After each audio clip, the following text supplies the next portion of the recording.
Hello mga kapuso, this is Ashley Rivera, also known as Petra Mahalimuyak, at gaganap ako bilang Maribel dito sa Pinoy Crime Stories. So yung storya na to, si Maribel merong abusadong asawa na nananakit, nang aabuso, tapos sobrang seloso, lahat na lang tamang hinala, ganyan. Kaya shout out sa lahat ng mga seloso dyan, nakakaloka kayo. Dahil nga sa sobrang selos, pinagsasasaksak si Maribel sa karinderya kung saan siya nagtatrabaho. So, yung learnings ko dito, sa mga kababaihan dyan, na dapat kilatisin nyo kung sino yung kinakasama nyo. Kilalanin nyo talaga kung sino siya. Kasi syempre, pag una, manliligaw, maayos pa, sweet, ganyan.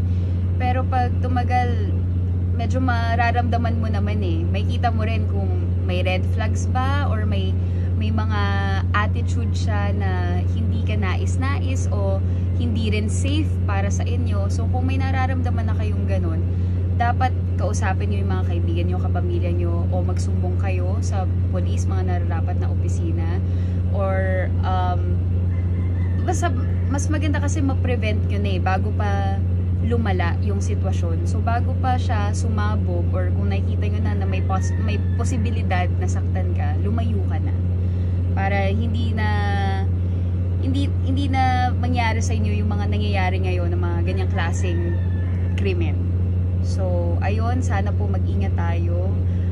Magmahal pa rin tayo, pero kilalanin natin kung sino talaga yung totoong minamahal natin. And I thank you.